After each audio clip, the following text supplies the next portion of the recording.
Tatsu is the former Yakuza legendary boss known as the Immortal Dragon. But one day, he decided to quit his gangster life to become a house husband. At first glance, Tatsu with a tattooed dragon on his back and an eerie look appears to be a notorious gangster ready to harm someone. However, he actually wakes up early in the morning to prepare cute lunch boxes for his wife to take to work. Unfortunately, she forgets she has a meeting at the company today and rushes out without breakfast. Tatsu is about to start his chores when he notices that his wife has left her lunchbox behind. Quickly, he packs the lunchbox and places it in a suitcase, then rushes out on his bicycle to deliver it to his wife. However, because he is riding so fast, he is stopped by police officers who question him. As he answers their questions with his eerie appearance, they realize that he is from a Yakuza gang. Rumors say he has single-handedly wiped out a hostile gang in one night, and is nicknamed the Immortal Dragon before disappearing years ago. The policemen become frightened, thinking Tatsu might be reaching for a weapon in his pocket. However, that is all in the past, and now he is too busy delivering food to his wife. To their surprise, Tatsu takes out a coupon instead, attempting to bribe the two policemen. A salesman is desperately seeking someone to sell his fake knives to when he arrives at Tatsu's apartment. He forcefully enters when Tatsu answers the door. Tatsu holds a knife that appears to be covered in what he thinks is blood, and Tatsu's eerie appearance also terrifies him. However, being a professional, he continues to pitch his product to Tatsu. Tatsu, intrigued, decides to test the knife to determine if it is a fake product. He uses the knife to prepare a hamburger steak and serves it to the salesman. To the salesman's surprise, he enjoys the steak so much that it reminds him of his hometown. So, he completely forgets the original purpose of his visit, which is to sell subpar knives to unsuspecting customers. A young man named Masa is forcibly ejected from a store. He happens to be one of Tatsu's former associates from their gangster days. Since Tatsu's disappearance, the gang has disbanded, and Masa finds himself in a dead end, searching for a rival group's territory and any sign of Tatsu. Luckily, he spots Tatsu buying vegetables at the market. Masa approaches him and begins sharing his current situation, urging Tatsu to return to his former status as the Immortal Dragon. However, Tatsu, with his characteristic eerie look, lights a cigarette and asks Masa to follow him. To Masa's surprise, he leads him to a cooking class. After preparing the day's recipe, the women in the class applaud Tatsu's cooking skills. Masa can't help but scold him for leaving his gangster life behind for this life. But Tatsu calmly explains that he is no longer a gangster. Now, his priority is protecting his family, and he can't achieve that through violence. Masa laughs at Tatsu's statement and knocks the plate of food from his hand. In response, Tatsu swiftly slaps Masa for his insolence and instructs him to clean up the mess he has made. One day, while riding his bicycle, Tatsu has to swerve to avoid hitting a cat and ends up crashing into a car. The car belongs to a gangster who is a member of the Kunami gang, one of his enemies. Kunami immediately assumes that Tatsu has intentionally tried to assassinate him, and he and his driver chase after Tatsu. The chase leads them into a clothing store where they think they have Tatsu cornered. However, the store is having a sales promotion, and customers are scrambling to get their hands on discounted items. Tatsu orders Kunami and his driver to join in the scuffle. In the end, they only manage to grab a t-shirt, a pair of socks, and gloves. Tatsu scolds them for making him lose the sale and reminds them that he is now a house husband. Kunami, unable to believe Tatsu's new lifestyle, pulls out a gun and points it at Tatsu, telling him to stop pretending. However, Tatsu, with a few swift moves, manages to wrestle Kunami to the ground and puts the gloves on him. He tells Kunami to keep the gloves, emphasizing that it is cold outside. This simple act triggers a flood of memories for Kunami, reminding him of his childhood when his mother had to save money to buy him gloves. Overwhelmed with emotion, Kunami bursts into tears right there on the spot and decides to keep the gloves. Tatsu decides to stop by a shop to purchase his wife, Miku, her favorite anime series. However, with his intimidating appearance and a suitcase in tow, it looks as though he is engaged in some sort of underground transaction.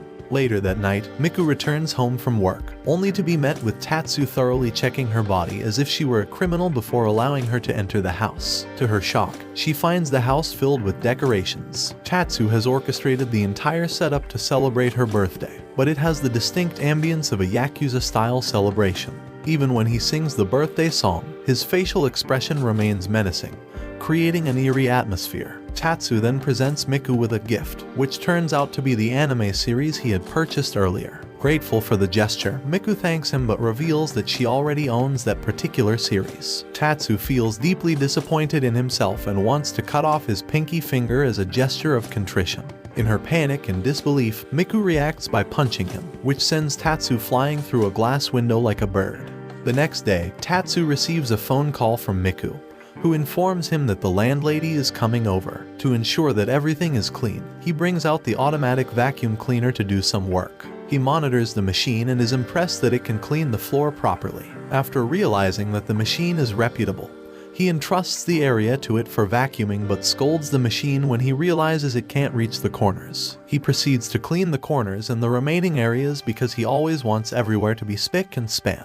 Unexpectedly, the machine sucks on his cat's tail, causing it to jump in fear, and as a result, the cat grabs onto the wine rack, causing it to fall with a bottle hitting Tatsu in the face. Just when the landlady comes to visit, she screams as she sees Tatsu's clothes and floor stained with red. Tatsu also doesn't help the situation as he unknowingly makes it sound like he was attacked. A neighbor asks Tatsu to watch her son, whose name is Ryota, as she has a meeting to attend. Upon seeing Tatsu's fierce face, Ryota dares not say anything and ends up sitting in a corner. To ease his fear, Tatsu brings a plate of cookies he has made himself for Ryota to try. Ryota enjoys the cookies, and Tatsu is relieved that he likes them. The kid is no longer afraid of him, so he invites Ryota to play a game with him. Ryota is excited, thinking it would be video games, but it turns out to be all about dice, gambling, and mahjong. Ryota becomes bored and curls back into the corner. Suddenly, Ryota notices a doll figurine from a popular anime and starts playing with it. Unfortunately, things take another turn as he trips over his own foot, breaking the doll. Tatsu makes sure Ryota isn't hurt first and then thinks of what to do with the doll, which belongs to his wife, so he proceeds to bury the doll. As soon as he finishes burying it, his wife arrives from work, and he quickly kneels down to apologize and seek leniency. She ends up providing the glue to fix it. Tatsu is on his way back from the market when he stumbles upon Masa surrounded by some members of another gang. Masa, relieved to see Tatsu, rushes over to him and pleads for his assistance in the impending fight. However, Tatsu slaps Masa and tells him to handle the situation himself since he has initiated the confrontation. The other gang members soon recognize Tatsu as the infamous immortal dragon, and their fear prompts them to back away. However, their boss, infuriated by Masa's taunts, turns and strikes Tatsu on the head with a piece of wood. Despite bleeding from the head, Tatsu remains unfazed and maintains his eerie, imposing demeanor. The gang boss, now intimidated, attempts to stab Tatsu, but Tatsu deftly blocks the attack using a book. Frightened, the boss ultimately decides to retreat. Masa observed Tatsu's calm and collected composure during the encounter. This made him wonder if being a house husband and being the immortal dragon might demand similar qualities and methods. He humbly bows his head and asks to become Tatsu's disciple, eager to learn from him. Later that evening, the two of them end up crafting a beautiful wooden chair together. Tatsu realizes that he is starting to accumulate some extra weight, so he decides to take up hula hooping as an exercise at home. However, this activity distracts Miku, and she scolds him for it and introduces him to a fitness gym. At the gym, he encounters some neighbors who don't expect him to be there. They all attend the dance exercise class, and while Tatsu manages to keep up with the moves, his perpetual smile makes the others feel uneasy, interpreting it as rather menacing. Encouraged by the neighbors, Tatsu also decides to try the yoga class. To everyone's surprise, he flawlessly executes all the yoga poses and even assigns each pose a name related to his past experiences in the world of gangsters. When the yoga session concludes, Tatsu compliments the class, expressing his satisfaction with having broken a sweat. However, as he is about to change his clothes, he inadvertently walks into the women's changing room. Horrified by his own mistake, he punishes himself by banging his head on the ground. He even requests the women to banish him to a mountain for further self-punishment. This understandably confuses the ladies. Tatsu and his wife go shopping at the local shopping center. When Tatsu asks an employee for some white powder stuff, the employee is visibly frightened. However, Miku clarifies that he means flour. As they continue shopping, Tatsu starts to object to some of Miku's choices, leading to an argument between them. Their disagreement catches the attention of passersby, who, upon seeing Tatsu's intimidating appearance, think that a Yakuza is harassing an innocent person. Miku realizes that it might be Tatsu's look that is causing stares, so she suggests he try on different clothes. However, no matter what he wears, it seems that his gangster looks only intensifies. Tatsu, taking Miku's advice, decides to change his attire. Miku is pleased with his choice of a pink apron with her favorite character. She even asks him to strike a pose while wearing it. The sight of Tatsu in his pink apron leaves passersby in shock, but Miku seems to adore the new look. During a shopping trip, Tatsu teaches Masa how to plan a trip to the market. However, Masa stops to buy a snack from a food stand. The person running the food stand turns out to be Torajiro, also known as the Steel Fist Tiger. Torajiro was Tatsu's arch-rival from his Yakuza days. Torajiro harbors a grudge against Tatsu because Tatsu had been responsible for the downfall of his gang while Torajiro was in prison.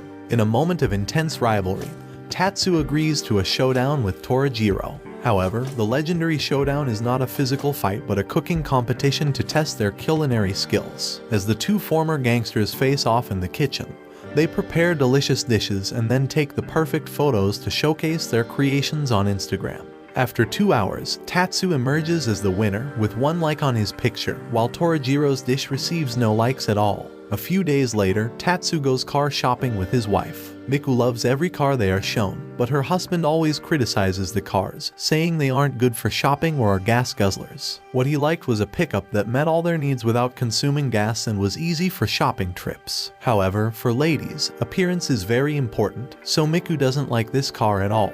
In the end, the sales lady chooses a car that is eye-catching and has a big trunk. They both like it. But when asked to take it for a test drive, Tatsu begins inspecting the car, looking for any potential spy tech. Once they start the test drive, Miku reminds him to pay attention and be prepared for all situations. However, as soon as he sees the security guard, he thinks the guard is an assassin trying to kill him.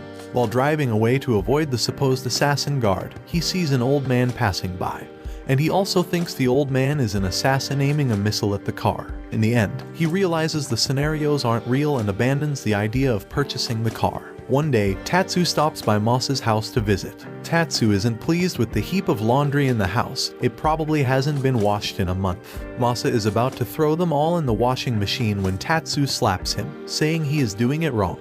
Tatsu then begins separating the clothes into the washing machine and uses his hands to scrape away the stubborn stains on the other clothes, while Masa takes notes. They finish the laundry and hang them to dry, but the wind blows one away and Masa has to go pick it up. Some months ago, Miku told Tatsu to get rid of the home gadgets he had bought but wasn't using. So now, Tatsu is at a flea market, trying to sell the gadgets, but he hasn't sold anything since. Some thugs arrive, demanding that the traders pay their dues for using the area as a marketplace. However, when the leader of the thugs sees Tatsu, his legs start trembling. Tatsu then leads them away to settle the matter. Tatsu offers him some gadgets, but all this thug leader can think about is that Tatsu means he's going to use the gadgets to torture him. In the end, his legs give way, and he passes out while Tatsu just leaves the gadgets with him before leaving.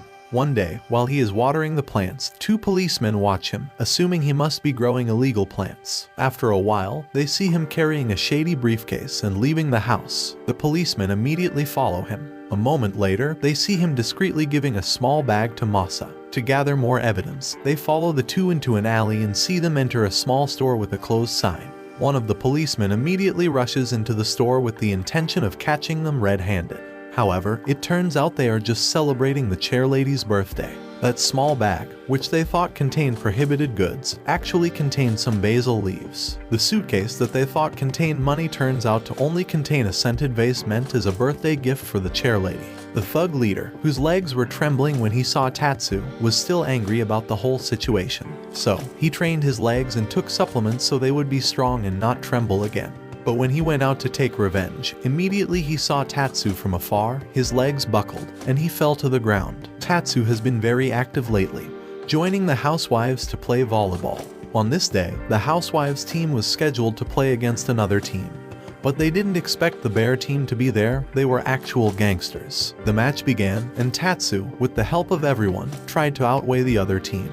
But the bear team also held their ground, making the two teams evenly matched. In the end, the bear team emerges victorious. Tatsu kneels and places all the blame for the loss on himself, but the leader of the bear team reaches out to help him stand up, recognizing that it had been a great game. Ultimately, the two teams congratulate each other and take souvenir photos together. Miku is returning from work when she sees her husband negotiating with the meat seller. Later, they both walk home. But before that, Tatsu asks if they can make short stops in other stores. Miku can't figure out the situation as Tatsu, and the vendors seem to be talking in code. After the mission is complete, he then reveals he has been collecting stamps meant for a lucky draw. In return, she follows him to the lottery booth. Miku likes the first prize, which is a Hawaii vacation, and she also likes the second prize, a TV. However, Tatsu is aiming for the third prize, a vacuum cleaner. With this day being the last day in his 10th try, Tatsu hopes he will get it this time. But after spinning, he gets the 5th prize, a cute stuffed toy that Miku loves. Although he loses to the lottery boss, he declares he has won because he was able to make his wife smile. As she hears those cheesy words, she punches him for making her feel shy on the street. Miku's parents suddenly announce that they will stop by the house to visit. The suddenness makes her a bit worried, but Tatsu assures her not to worry as he will take care of everything. As soon as her parents arrive, he brings tea and cakes he has made himself to entertain them. His mother-in-law unexpectedly gets along well with him because of his housekeeping skills. She even asks him to teach her some cooking recipes. Tatsu's father-in-law is an introvert. Even though he really wants to participate in everyone's stories, he doesn't know how to start a conversation. After thinking for a while, he finally thinks of a topic to talk about.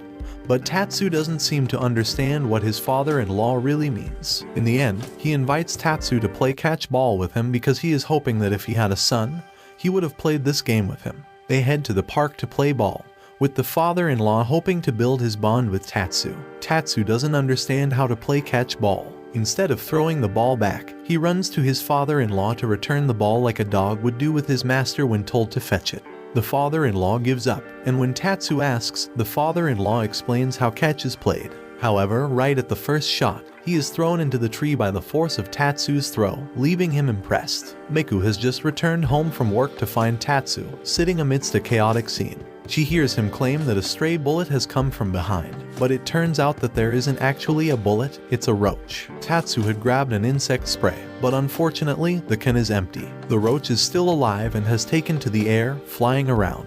Miku can't stand by idly, especially when the roach lands on her beloved police doll figurine. Tatsu attempts to swat the roach away, but it unexpectedly lands on his chest. Tatsu, displaying unwavering determination, asks Miku to do whatever it takes to eliminate the insect. She musters up the courage and grabs a newspaper, ready to strike the roach with all her might. She takes a great swing, but she completely misses the roach and hits Tatsu in the face instead. Despite that, Tatsu remains resolute. He decides to burn incense to repel the roach, as these insects are known to dislike the smell of aromatic oils. Christmas has come. Tatsu wears a Santa Claus apron to transform himself into the Santa Claus character in order to deliver gifts to the children's Christmas party on his street. When he arrives, the children don't believe he is Santa Claus, but he asks them to call him Immortal Klaus and asks if they've been good or naughty. In the end, instead of gifts, he presents them with amazing food which the children enjoy. Once it is late, he bids goodbye to the children and returns on his shopping bicycle. Tatsu decides to apply for a part-time job at a coffee shop. On his first day, the coffee shop receives two rather unusual customers, two gangsters, one older and one younger. The older gangster wants to impart some tough guy wisdom to his junior. However, when they see Tatsu serving water, both of them are taken aback by just how much he looks like a real gangster. Things get even more interesting when Tatsu prepares latte coffee for them, complete with adorable kitty art. Surprisingly, the younger gangster appreciates the cute touch, but his boss scolds him, insisting that he needs to maintain a tough image. When it comes to ordering food, the junior gangster asks for omelette rice, and Tatsu serves it with a unique twist. He writes gangster using sauce on the dish. Later, the boss had placed an order for a special strawberry dessert, revealing that he, too, has a fondness for cute and delightful treats. The boss eagerly raises his hand when the dessert is served, and they both thoroughly enjoy their meals, leaving the coffee shop satisfied and happy. Thanks to his part-time gig, Tatsu is able to earn enough money to buy gifts for his wife. Every time Miku comes home from work, she is extremely tired.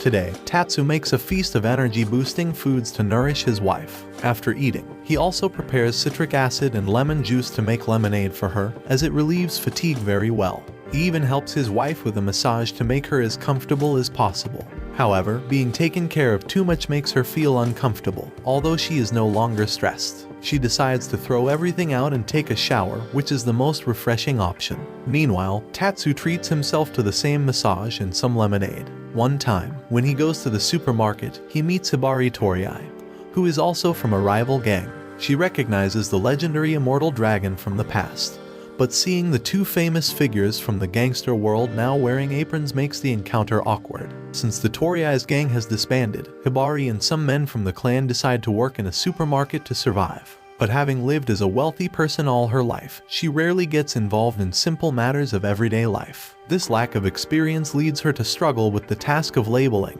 and stacking the shelves. She is doing it wrong. Tatsu ends up rearranging the cans and correcting her mistake. During checkout, she accidentally charges Tatsu twice for an item. When he asks for a correction, her associates initially want to confront him, but she recognizes her error, apologizes, and promptly refunds the overcharged amount on his bill. Masa goes to Tatsu's house with the intention of planning a surprise birthday celebration for Tatsu. When the door opens, it is Miku who greets him and introduces herself. Masa explains his birthday plan for Tatsu, and Miku reveals that she had been planning the same thing before he arrived. They decide to join forces and prepare for Tatsu's birthday together. Miku begins by cutting the ingredients for the cake, but it seems like she wants to chop up the entire cutting board. For the cake, she pours so much flour that it spills over, and they even end up burning some of the food. In the end, their efforts result in chaos, and they give up on their preparation. Upon Tatsu's return, he is shocked to find the house in disarray. He starts doing everything himself, from cleaning to decorating and even making his own birthday cake.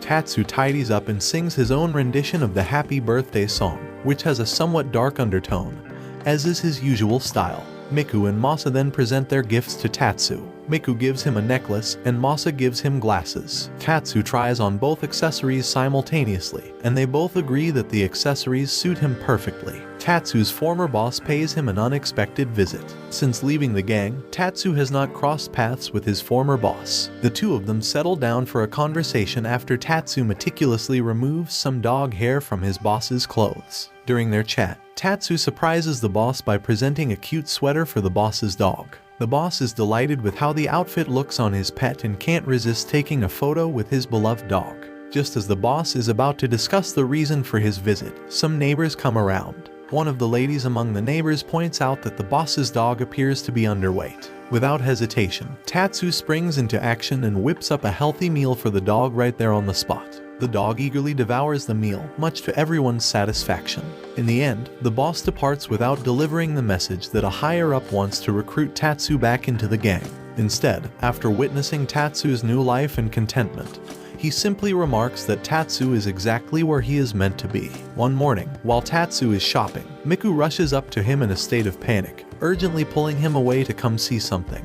He realizes she wants him to witness a live-action cosplay event of her favorite anime happening in the mall. The cosplayers are acting out a fighting scene. The MC announces that they need a child volunteer to join the heroes on stage to fight. In the end, they reward the child with a photo with the idols. Miku can't participate because she's an adult. However, knowing how much his wife desires this, Tatsu raises his hand, and to his surprise, he's chosen. The MC likely selects him due to his intimidating appearance. As Tatsu takes the stage, the audience anticipates how he will assist the heroes. However, instead of engaging in combat, he inquires about who initiated the fight and calmly speaks about how violence won't resolve any problems. To everyone's astonishment, he unveils a cloth on the stage with cups of tea neatly arranged, then quickly prepares tea in the cups. Tatsu then invites both teams to sit down and enjoy a cup of tea together, aiming to foster reconciliation. Though his method is unconventional, it ultimately allows Miku to fulfill her dream of meeting her beloved anime idols. Masa has just received a microwave oven and decides to call Tatsu over to get some guidance on how to use it properly. Tatsu is genuinely amazed by the various functions of the new appliance. To test it out, he decides to make some bread using the microwave.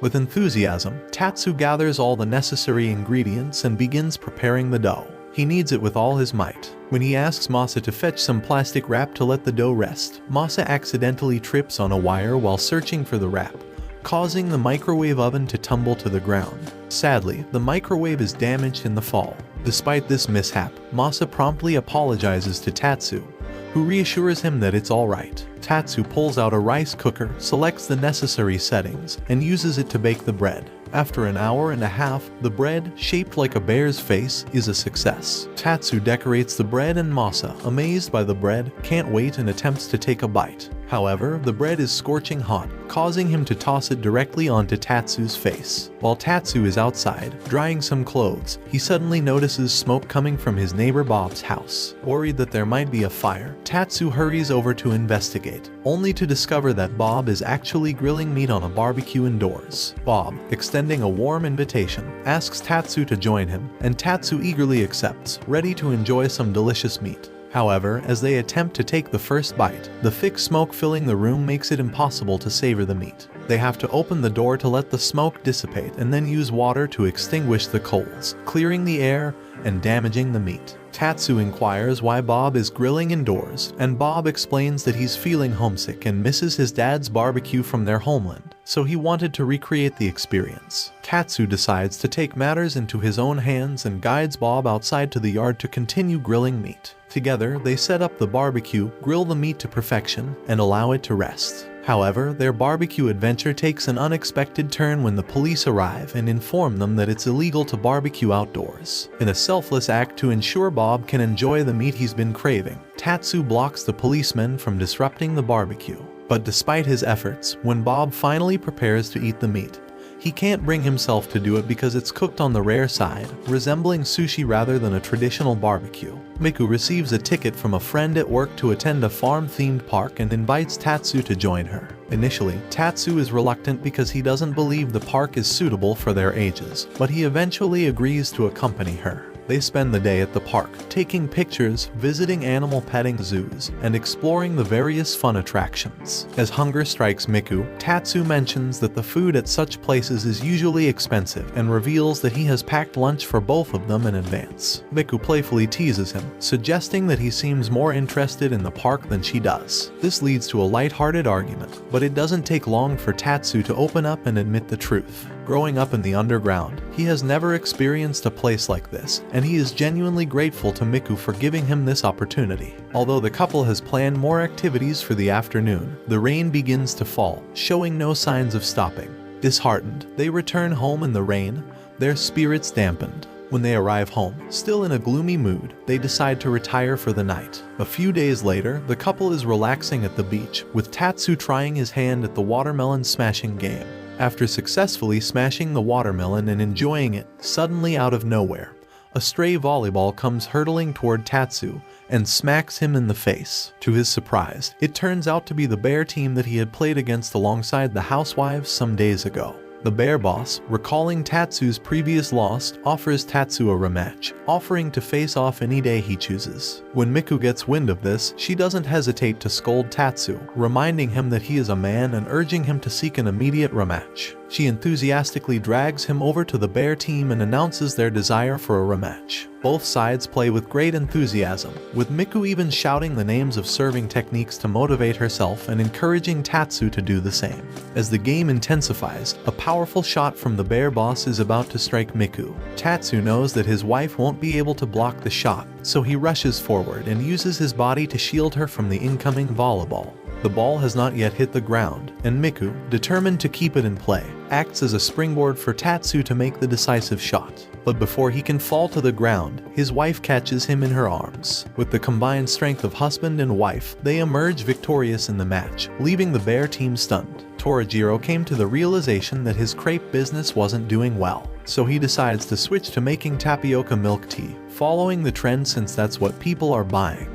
However, the only person in the area who knows the best way to make tapioca is Tatsu. Despite his initial reluctance, Torajiro has no choice but to muster the courage to seek Tatsu's help. Reluctantly, Tatsu agrees to assist Torajiro and takes him to meet a street vendor who can provide guidance on where to obtain the necessary ingredients for making tapioca. Torajiro's frustration grows when they end up at a basic baking store, and he grabs Tatsu by the shirt, thinking that Tatsu is playing a joke on him. Torajiro argues that tapioca should be like pearls, small and round. Tatsu aggressively explains that tapioca is made from a dough of flour, water, and sugar then shaped into small pearl-like spheres. With the combined efforts of these two former notorious gangsters turned chefs, they successfully create tapioca. They sample their creation and are amazed by how delicious it tastes. They go on to start their tapioca milk tea business, but a few potential customers are deterred by their intimidating appearances, causing them to walk away. Fortunately, a group of gangsters eventually stops by and purchases 6 cups of their tapioca milk tea. Tatsu decides to take Masa to a 100 yen store filled with countless useful household items. Initially, Masa seems uninterested in the store, but Tatsu promptly gives him a huge slap to emphasize the importance of these affordable tools and items. To test whether Masa has been keeping up with his housework or not,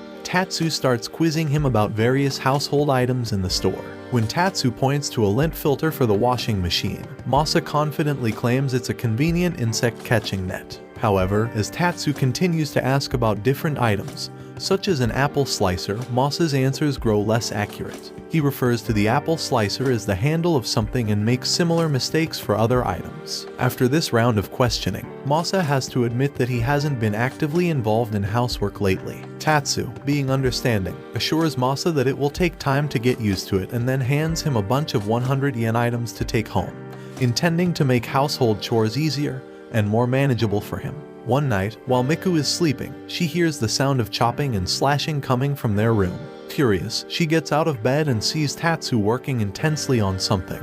It turns out that Tatsu has been invited to a kindergarten as a substitute entertainer for the children. He has spent the entire night working on a homemade version of the story of Momotaro, which he has written himself. Tatsu begins his storytelling. Once upon a time, there was a boss and a boss lady. As a married couple, they are quite poor, so the boss would often go to the mountains to cut firewood to make a living. One day, the boss lady brings back a huge peach, thinking it is food. But as soon as they open it, a baby emerges from inside. They accept the baby and name him Momotaro, raising him as their own. As Tatsu continues, he explains how Momotaro grows rapidly into a young man. With demons causing trouble in the land, Momotaro decides to embark on a quest to defeat these malevolent beings. Along the way, he encounters a dog and another companion, forming a trio to confront the demon gang. They journey across the sea to confront the demons and, in the end, emerge victorious. The bandit leader surrenders and begs for his life. Before Tatsu can conclude the story by explaining that the evil master commits seppuku, the teachers at the kindergarten interrupt him.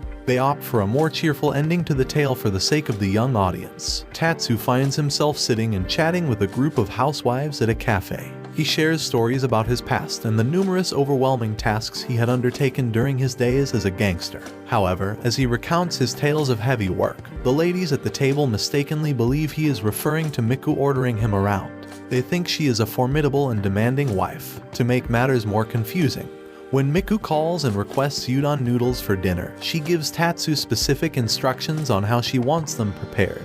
Unfortunately, Tatsu doesn't put the phone on speaker. As he agrees to her instructions, he unconsciously uses phrases that a gangster might use when referring to ending someone. This leads the ladies to believe that this couple has sinister intentions to harm someone. Before leaving, the ladies still want to ask Tatsu what has transpired, but he continues to speak vaguely, explaining that Miku needs him to pound something and he has to handle it quickly. The concerned ladies reassure Tatsu that if he ever encounters difficulties, he should not hesitate to seek their help. Tatsu goes out to buy some discounted frozen meat when he unexpectedly encounters Gota from the Hikaru gang, someone he had previously victimized. He initially thinks that Gota might seek revenge. To his surprise, Gota pulls out a microphone and transforms into a professional rapper. He uses rap to share his story of misfortune after being wronged by Tatsu. Without hesitation, Tatsu willingly takes the mic and begins rapping, matching Gota's skills. However, Tatsu humorously raps about his housework, and they continue rapping for a while. A growing crowd has gathered to watch their impromptu rap battle. Things take an unexpected turn when Tatsu criticizes Gota's shirt for being ugly, which leaves Gota feeling downcast. Tatsu, realizing he has gone too far, shocks everyone by offering a sincere apology. He then suggests they start again, this time using meat as the theme of their rap. The nearby butcher, seeing the crowd, comes to investigate. Tatsu, in his rap about the butcher, crosses a line that leads to the butcher slapping him in protest. Gota, still feeling disheartened, can't find the words to continue and kneels down in defeat. Finally, the butcher picks up the mic and begins singing his own song about meat, bringing an unexpected end to their rap battle. Miku is about to embark on a business trip, and Tatsu begins asking her if she has packed everything she needs. Miku reassures him that she will be fine and reminds him to take it easy for the day. taking her advice to heart, Tatsu decides to give himself a break from his usual strict cleaning routine. Instead of washing the blanket as he does every day, he uses a scented spray to freshen it up. Rather than meticulously folding the clothes from the hanger, this time he doesn't fold the clothes before putting them in the closet. He opts for the simplicity of a cup of instant noodles for lunch instead of homemade food. While eating his noodles, Masa pays a visit. Upon learning that Tatsu is on a mini vacation from his household chores, Masa decides to show him what real relaxation means. He makes Tatsu join him in playing video games. Later, he even invites their neighbor, Bob, over to play a game of kick the can. However, Tatsu, not used to the unusual idleness, expresses his desire to go home and do some housework. But Masa insists he stay put and relax. Masa's own laziness gets the best of him, and he falls asleep almost instantly. Tatsu, on the other hand, can't simply sit still. His hardworking nature compels him to want to clean. Masa wakes up from his nap just in time to stop him. Masa promises not to allow Tatsu to work, scaring the hardworking house husband. The neighborhood Halloween costume contest is approaching, and Miku wants them to participate. When Tatsu hears that the second place prize is a year's worth of rice, he enthusiastically agrees to join.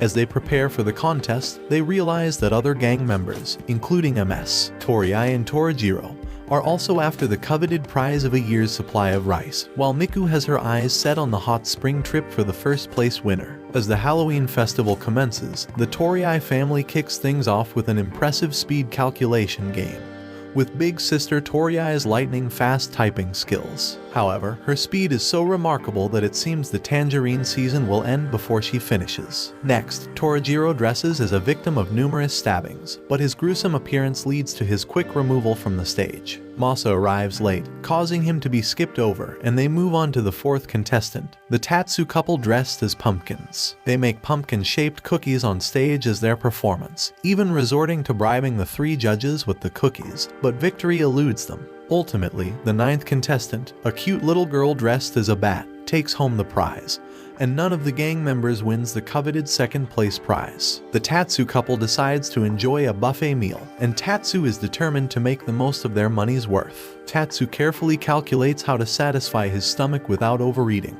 He strategizes on which dishes to start with to avoid getting too full too quickly. However, once he arrives at the buffet and sees the vast array of delicious dishes, he abandons his plans. He ends up piling their entire table with food, savoring each delectable item despite already feeling quite full. Tatsu's appetite seems insatiable, and he can't resist the temptation of dessert. Unexpectedly, while Tatsu is at the dessert station, he runs into Torajiro. The two men find themselves in a playful tussle over who will get a bite from the dessert plate. Unfortunately, the dessert-loving aunties at the buffet take everything and don't leave them a single piece to enjoy. As they walk back to their dining table, Miku reveals a plate of dessert that she had taken earlier, and invites Tatsu to share it with her, bringing tears of gratitude to his eyes. Miku's parents pay a visit, bringing along some groceries, and her father asks Tatsu if they can make a hot pot. Tatsu agrees, but as he's about to head into the kitchen to prepare it, his father-in-law insists that he should rest and volunteers to handle the cooking himself. However, it turns out that Tatsu's father-in-law is quite clumsy in the kitchen. In his attempt to process the ingredients, Tatsu's father-in-law ends up chopping vegetables along with the cutting board and creates quite a mess reminiscent of Miku's cooking style. His efforts to wash the vegetables only result in splashing water everywhere, making Tatsu increasingly concerned about the state of the kitchen. Tatsu tries to convince his father-in-law to let him take over, but to his surprise, Miku comes into the kitchen, rolls up her sleeves, and joins her father in cooking. This double trouble in the kitchen escalates the chaos. Both of them shape meat into large balls and even consider throwing them directly into the hot pot, much to Tatsu's dismay. He watches in horror but manages to intervene just in time to prevent it. Just when it seems like they're about to add even more unnecessary ingredients to the hot pot, Miku's mother rushes into the kitchen, coming to the rescue. Her intervention saves both the hot pot and the kitchen from further mishaps. Tatsu can't help but admire his mother-in-law, recognizing her as the epitome of a true housewife who knows how to handle a chaotic situation in the kitchen. One day, as Tatsu is on his way home from the market, he suddenly feels a wave of dizziness washing over him. Realizing that he might be coming down with a fever, he quickly makes his way home and prepares a concoction of water, lemon, and honey to boost his immune system. In his mind, it feels like a battle against the random viruses invading his body, and he is determined to emerge victorious. To further aid his recovery, Tatsu also uses a humidifier and facial steamer. However, his attempts at self-treatment take an unexpected turn. He makes a cup of water mixed with cold medicine, hoping to alleviate his symptoms, and then goes to bed in an attempt to regain his strength. Unfortunately, instead of improving, his temperature spikes from 37 degrees to 39 degrees Celsius. He grows weaker and eventually faints on the floor. When he regains consciousness, he finds his wife applying a cold towel to his forehead. Tatsu tries to downplay his illness, but his wife firmly insists that he needs to rest. With her gentle but firm insistence, Tatsu has no choice but to lie still and allow himself to recuperate. In the meantime, Miku prepares a special vegetable and fruit syrup and forcefully pours it into Tatsu's mouth. Tatsu initially fears the concoction will be his demise, but to his surprise, the next morning, his illness has improved. However, he now has a minor stomachache. The new year has arrived, and there is an air of excitement all around. Despite his financial woes, Masa eagerly makes his way to Tatsu's house, hoping to secure some money for himself. Upon entering, he finds the couple engrossed in the traditional practice of calligraphy. Feeling the urge to drop a hint, Masa decides to write no money on his own piece of calligraphy. He has the clear intention of hinting at receiving some lucky money for the new year. However, Tatsu doesn't seem to pick up on the hint. Undeterred, Masa's stomach grumbles loudly, and he takes advantage of the opportunity to mention that he has no money and can't afford to buy food. In response, Tatsu decides to take him out to make mochi cakes, which they later enjoy together. Afterward, the two of them have some fun playing badminton and attempting to fly a kite. Throughout their activities, Masa drops hints about his financial situation, but it seems that Tatsu either doesn't notice or doesn't respond. Eventually, Masa gives up on his subtle hints when Tatsu generously gives some lucky New Year money to Ryota. Masa, Tatsu, and Miku decide to go to a bar for a night of drinking. They begin by sampling some sweet rice wine. But they don't stop there. Instead, they continue to indulge in more drinks. As the night wears on, the effects of the alcohol become evident. Miku, who has been laughing uncontrollably since she started drinking, can't stop. Tatsu, on the other hand, has reached a state of inebriation where he's sleeping with his eyes open, still standing. Meanwhile, Torajiro, who happens to be at the same bar, starts crying over the slightest of things. Masa has to take charge of the situation. He manages their antics until each of them eventually passes out from exhaustion or, in some cases, from vomiting due to excessive drinking. The next morning, Tatsu and Miku are relieved after taking a comforting bowl of hangover soup to alleviate their discomfort from the previous night. Tatsu is participating in his cooking class when, to his surprise, there is another man named Hayano who is in the class and also trying his best to make a chocolate cake. However, Hayano's approach to baking is quite aggressive, and he is creating quite a mess. Tatsu isn't too fond of the situation but wants to offer his help. When Tatsu offers to assist Hayano, he initially refuses. However, things take a turn for the worse when Hayano's aggressive handling of the cake batter results in it being knocked over. Seeing the mess and sensing Hayano's frustration, Tatsu decides to strike up a conversation. Tatsu asks Hayano about his reason for wanting to bake, and Hayano reveals that he wants to make a chocolate cake for someone special on this Valentine's Day. Tatsu, with his characteristic wisdom, explains that cooking with love from the heart is the secret to great cooking.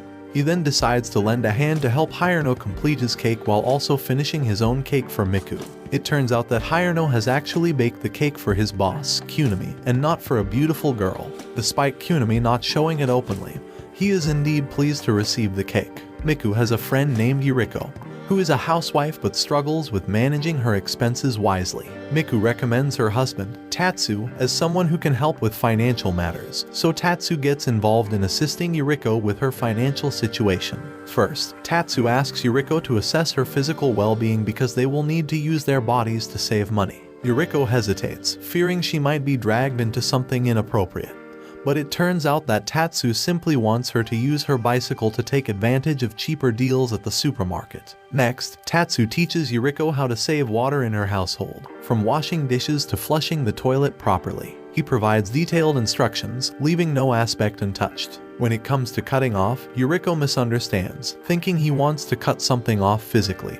But it's actually about reducing excess spending in both living expenses and fixed expenses. Tatsu goes through everything while reviewing her calendar. While examining their financial history, Yuriko notices that her husband has withdrawn a significant amount of money, and she is curious about how it has been used. When her husband returns, Yuriko immediately questions him about the money. Her husband explains that he has withdrawn it to buy a gift for their upcoming wedding anniversary. Yuriko is delighted with the bracelet he gives her, and the couple celebrates and talks about their special day. Miku and Tatsu leave to give them some privacy. Miku eagerly awaits the special DVD release of her favorite anime the following day. Due to her work commitments, she can't go to the store herself to recite the required sentence. She convinces Tatsu to go on her behalf and memorizes the lines meticulously. As he journeys to the store, Tatsu encounters several distractions, like an irresistible cabbage sale at a vegetable store. These interruptions make it challenging to remember the lines. Upon arriving at the store, Tatsu has forgotten the lines completely. However, he bravely attempts different lines, accidentally sounding like threats to the saleswoman.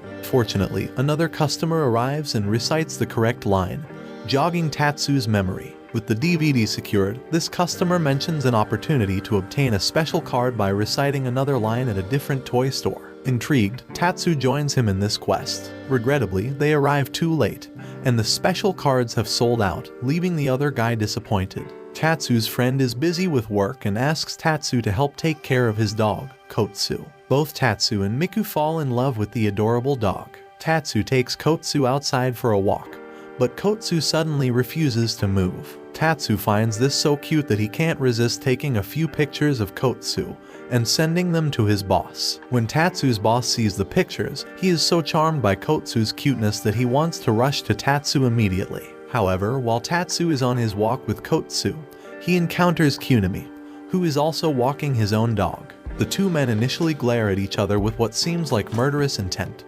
creating an intimidating aura. But it turns out that they both just have a strong desire to pet each other's dogs because both dogs are big and warm, making them irresistible. Kunimi calls for his car, and with both of their dogs, Tatsu and Kotsu enter the car. Kunimi mentions that he is taking the dogs to a very interesting place, which turns out to be a dog park. At the dog park, both dogs and their owners run around happily, enjoying the day together. The cafe owner seeks Tatsu's advice to revamp the cafe's menu and attract more customers. Tatsu promptly takes him to a nearby popular cafe for inspiration, where they sample various desserts and dishes aimed at appealing to women and children. Surprisingly, they both find the food delightful, prompting them to temporarily steer clear of sweets. Upon their return, Tatsu prepares a special chicken sandwich for the owner to taste. With just one bite, the sandwich transports the owner back to his youth, evoking memories of his past relationship. However, a wasp interrupts the nostalgia by appearing in the memory. Tatsu swiftly offers him tea which burns the owner's mouth, triggering another memory of the owner getting burned by cigarette ash during a trip to India. The owner, tired and shaken, decides to retire for the night, thanking Tatsu for his efforts. Tatsu rewards himself with the sandwich. This triggers his own memories, including gunpowder smells, bullet holes, and a recollection of Miku finding him injured in an alley with a wasp on her shoulder. The presence of the wasp means there is a lingering bad aftertaste associated with the sandwich. Masa is having lunch with Tatsu when he suddenly feels a toothache. Tatsu suggests that he might have a cavity, but Masa quickly makes up a story about fighting with 50 thugs the day before,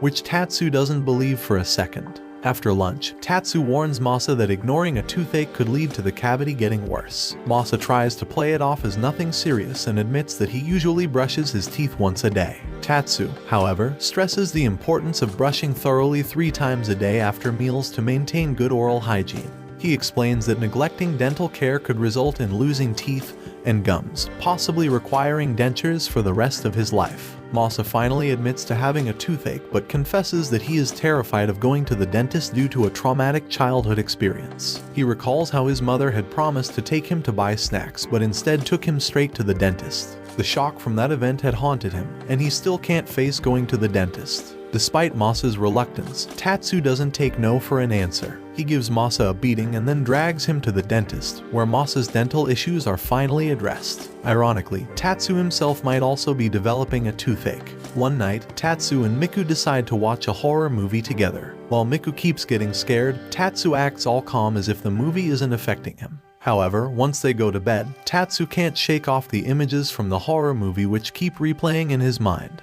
and he can't sleep. He has a nagging feeling that someone is watching him, which makes it even more difficult to fall asleep. To distract himself, Tatsu tries to play a mental numbers game, counting imaginary gangsters standing around him.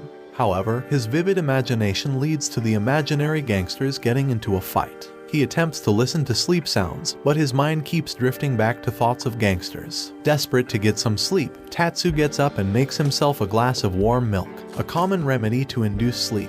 However, it doesn't seem to help much. He also ends up making a meal with ingredients known for their sleep-inducing properties, but it's too late to eat such a substantial dinner. Finally, Tatsu goes back to bed, hoping to fall asleep.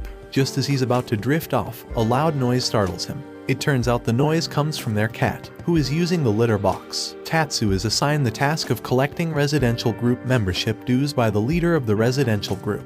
To help him with this mission, he enlists Masa's assistance. However, due to Tatsu's intimidating appearance and aura, when they go door to door to collect the dues, the residents are terrified, thinking that they are being targeted by the mafia. With this initial fear, all the residents don't dare say no to paying the dues, thus they collect it all. But Masa can't help but feel that this job is entirely unsuitable for someone with Tatsu's intimidating demeanor. The last house they have to visit is a tall building that appears quite affluent. Masa warns Tatsu not to enter the building, as it looks like a dangerous place. When they enter the gang boss's office, he initially seems ready to attack Tatsu for his unexpected presence. However, upon hearing that the dues Tatsu is collecting are used to benefit the neighborhood, the boss decides to comply and pays the dues, avoiding any confrontation. Miku has bought a mountain of bread with the hope of collecting winning tickets to get plates with the faces of her favorite idol. However, this massive amount of bread poses a storage challenge as there is no space to store it. Despite Tatsu's concerns about the surplus bread, Miku is determined to eat her way through it to get the winning ticket. Her initial enthusiasm leads her to start eating the bread, but she quickly realizes that the task is more challenging than she had anticipated. Even with Tatsu and Masa offering their assistance, they all struggle to consume such a large quantity of bread. Their stomachs easily become full, and they can't eat anymore. In an attempt to make the task more manageable, Tatsu decides to get creative by preparing the bread with other foods like fruits and cheese to make it easier to enjoy. However, despite their best efforts, they have only made a small dent in the mountain of bread, and eventually, they have to give up on the endeavor. The Torii gang boss, who has a strong passion for cute cats, decides to disguise herself using just a pair of sunglasses and visit a cat cafe to play with the felines. She hopes that when she arrives, no one will recognize her. However, she encounters Tatsu, who is working part-time at the cafe. Despite the unexpected meeting, the boss can't contain her excitement and starts playing with the adorable cats. She becomes completely enamored with the cute felines, and her affection for them is evident. She even kisses one of the cats, which Tatsu tries to discourage. As she continues to interact with the cats, she notices that one cat is sitting alone on a shelf. Tatsu explains that it's a stray cat that doesn't readily approach people. However, it has a strong affinity for a natural green foxtail grass. Undeterred, the boss rents the foxtail grass leaves to play with the cat. Over time, she develops a special connection with this particular cat, feeling that it resembles her late husband in some way. She ultimately decides to take the cat home with her, despite Tatsu's attempts to explain that the cat belongs to the cafe. When a storm disrupts Tatsu and his wife's picnic plans, Tatsu's frustration gets the better of him. He decides to confront the storm head-on, expressing his defiance at the audacity of the weather for ruining their day. They fortify their house to protect themselves from the strong winds and rain. However, Tatsu soon realizes that human strength is no match for the power of the storm. He is hit by a tile, resulting in a bleeding head injury. Panicked, Miku quickly pulls him inside the house to tend to his wounds. Meanwhile, Masa seemingly ventures out to buy croquettes in the midst of the strong winds. He calls Tatsu to let him know that he has bought some for him as well. However, the wind is so fierce that it blows the phone out of Masa's hands, causing the call to disconnect. Tatsu becomes concerned about Masa's safety and rushes outside to check on him. Fortunately, Masa is unharmed, and Tatsu spots him approaching with the croquettes in hand. Unfortunately, due to the strong winds, the croquettes fly right into a gangster's face. To prevent a potential altercation, Tatsu swiftly prepares a delicious sandwich and stuffs it into Masa's mouth, which the gangster happily enjoys. This helps diffuse any tension and keeps the situation peaceful. Tatsu, Miku, and Masa embark on a camping trip in the woods. Tatsu, with his determined and aggressive approach, expertly sets up the tent and chops wood for a campfire. He seems to be on a mission to make everything perfect for their camping experience. Miku and Masa decide to go fishing. Luckily, they manage to catch some fish for their dinner. Their plan is to prepare grilled fish along with vegetables and fruits to accompany rice for their meal. However, a mishap occurs when the clumsy Masa accidentally kicks the pot of rice on the ground. Tatsu, determined to salvage their dinner, instructs Masa to approach other campers and ask if they have spare rice. Masa ends up encountering Torajiro, who is also camping nearby, and requests some rice from him. To repay Torajiro for the rice, Tatsu offers him a pack of marshmallows as compensation. Torajiro decides to get creative and makes a delicious grilled sandwich filled with marshmallows and bananas, which turns out to be a hit with Masa and Miku. Tatsu, not one to be outdone, showcases his cooking skills by incorporating all the ingredients they have on hand to create a hot pot. However, the unseasoned grilled fish in the food ends up spoiling the overall meal. Later, the neighborhood chairlady talks to Tatsu during lunch and explains that she is a member of a powerful women's association in the neighborhood known as the Eight Dragons. This association specializes in organizing private events and neighborhood activities. They are looking to expand their membership and want to invite men to join and contribute to the group. After assessing the candidates, they believe that Tatsu, the house husband, is the most suitable candidate for the position. Tatsu is taken to the association's council meeting room, where he meets the 8 ladies, each responsible for a specific duty within the group. The association's president decides to test Tatsu's suitability by asking him to quickly prepare a pot of tea for everyone to enjoy. Tatsu immediately brews the tea, pours it into cups, and serves the ladies. Although he lacks some refinement and elegance, the tea is deemed satisfactory. However, one of the dragons, the lady in charge of flower arranging, is not convinced of Tatsu's suitability and disapproves of his joining the association. She believes he lacks the required elegance for the group. In a bid to prove his sincerity and secure his spot in the association, Tatsu kneels down before them and expresses his strong desire to be a part of the group. Touched by his sincerity and determination, the flower arranging lady agrees to give Tatsu a chance. She sets the condition that he attends her flower arranging class 3 days a week. Tatsu accepts the terms without hesitation and diligently starts learning the art of flower arranging. After some time of immersing himself in the world of flowers, Tatsu feels confident in his abilities. He decides to take the test again to demonstrate his refinement and elegance. This time, he elegantly serves the ladies of the association, showcasing the skills he has learned through his dedication to flower arranging. Recognizing his growth, the association finally allows Tatsu to join their ranks. Tatsu is watching Miku's favorite anime, Polycure, with her when she confides in him about her friend's child who is also a fan of the show but can't enjoy it due to illness. Miku wants to find a way to cheer up the young girl and enlists Tatsu's help. To brighten the girl's day, Tatsu dresses up as a villain from the anime, a role he easily pulls off thanks to his imposing appearance. However, when the young girl sees him in his villainous attire, she bursts into tears, clearly frightened. Thinking quickly, Tatsu decides to change tactics. He makes a cute fruit plate from the fruits he has brought and gives her mother a cushion to make her more comfortable.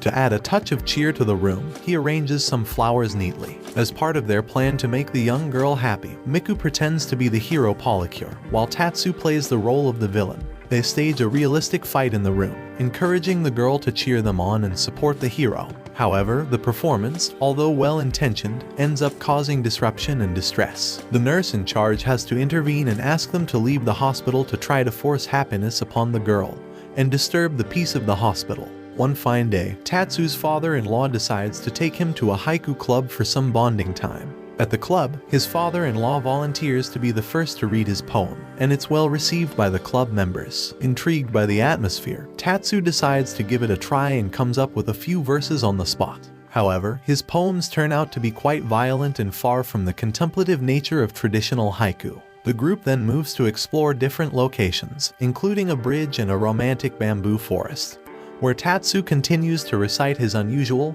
and out-of-place poems. His father-in-law has to intervene to stop him. During their exploration, they stumble upon the bear's team who are also reciting haikus. Surprisingly, the bear boss challenges Tatsu's group to a haiku duel. Instead of allowing Tatsu to handle it, his father-in-law steps in for their team.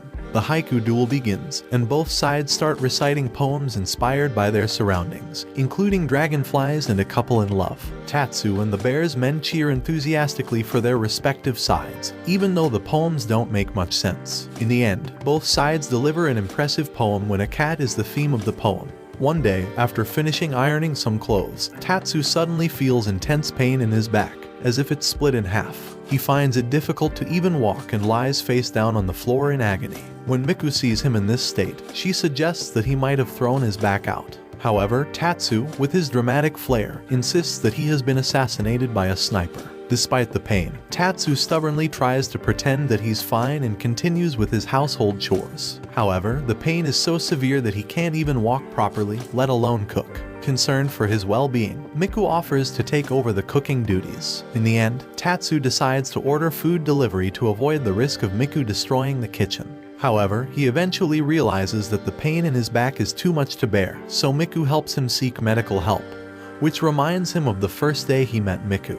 His doctor prescribes relief patches to alleviate his pain. Tatsu warns Miku about the rumors of a pervert stalking the streets at night, so she asks him to teach her some self-defense techniques to stay safe, and Tatsu agrees. One night, as Miku hurries back home from work, she suddenly feels like someone is following her. Fearing the worst, she turns around and swiftly punches the person who has been following her. She then grabs their hair and delivers a strong blow to their abdomen. To her shock, the person she has attacked is actually Masa, who has been trying to talk to her because he has seen her on the street. Miku doesn't initially believe that it's Masa, arguing that the real Masa's face doesn't look swollen, and continues beating the poor guy. Lately, Torajiro's crepe truck has been struggling to make sales, and the reason is the presence of a donut truck parked right beside his. What surprises Torajiro even more is that the owner of the donut truck turns out to be his younger sister, Koharu. Koharu has a vendetta against Torajiro because he has run away from home to work as a Yakuza. In retaliation, she decides to start selling donuts to compete with his crepe business. Koharu has even franchised with a big company, which allows her to serve her customers quickly and efficiently. Torajiro is disheartened by the competition and feels defeated. However, Tatsu happens to pass by and offers some encouraging words to Torajiro, urging him to stay strong. Tatsu decides to buy one of Koharu's donuts to see what all the fuss is about, but he finds it to be quite bland and unimpressive. Koharu disagrees with his assessment, but Tatsu is determined to prove his point. Using Torajiro's crepe truck, Tatsu makes a fresh donut from scratch. Koharu initially criticizes the plain appearance of Tatsu's donut, but when she tastes it, she is overwhelmed with delight. Tatsu explains that what makes his donut better is the love and care he puts into making it, which is lacking in her mass-produced donuts. Realizing the truth in Tatsu's words, Koharu apologizes to Torajiro, admitting that she started her own business because she wanted her brother to acknowledge her. On a cold day with freshly fallen snow covering the neighborhood, Miku is overjoyed by the sight of the snow. However, Tatsu has a different concern. He worries that the few drops of snow and dew on the glass window could lead to mold, so he promptly uses a dew wiper to clear them away. As Miku leaves for work, Tatsu heads out for some grocery shopping. While walking down the snowy street, he happens to encounter Kunami's group. They are engaged in the challenging task of shoveling snow. When Kunami notices Tatsu observing them, he approaches him but unfortunately slips and falls on the slippery ground. Tatsu, always prepared, has an item that can improve shoe grip in icy conditions, and he offers it to Kunami. This thoughtful gesture helps Kunami regain his footing. Tatsu also notices the group's efforts to clear the snow and offers them additional equipment to make their work easier and more efficient. With the newfound equipment, Kunami's group can clear the snow more quickly, and Tatsu leaves them to continue their work. Tatsu, Miku, and Masa have just finished making popcorn for their movie day at home.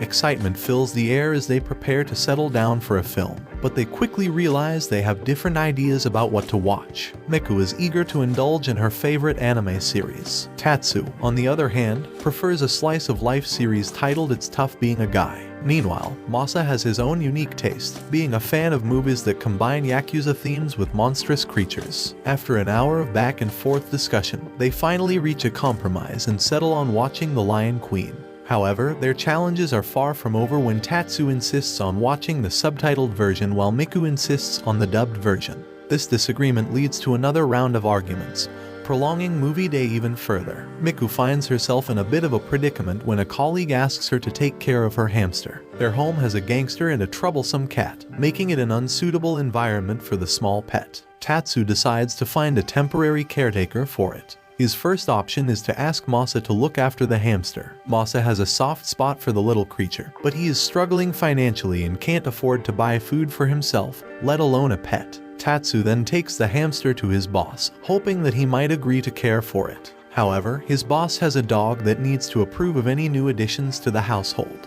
Unfortunately, the hamster bites the dog's nose, causing quite a fright. As a result, the boss decides not to keep the hamster, as he doesn't want any harm to come to his beloved dog. With limited options left, Tatsu finds himself on the side of the road, unsure of where to take the hamster next. Two policemen passing by notice his peculiar behavior and stop to inquire about what he's doing. Tatsu, determined to protect the cute little animal, refuses to hand it over, fearing it might be taken away.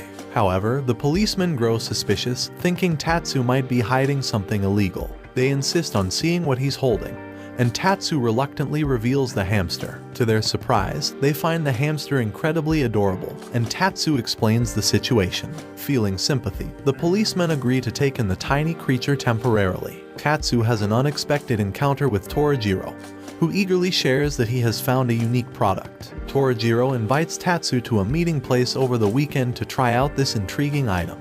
The product turns out to be a tent designed as a sauna. Torajiro, always wanting to go big, pours scented water onto the hot stones inside the sauna, creating a steamy and incredibly hot environment. Tatsu and Torajiro decide to see who can sweat the most, and they enthusiastically fan the sauna to intensify the heat. They overdo it, and the sauna becomes unbearably hot. Both Tatsu and Torajiro end up delirious from the extreme heat. In response, Miku slaps Tatsu to bring him to his senses, while Koharu does the same to Torajiro. Afterward, they are both thrown into the river to cool down. Miku has an upcoming golf game with some clients at work, but she has no experience playing golf. Fortunately, Tatsu, with his knowledge from his Yakuza days, offers to teach her how to play.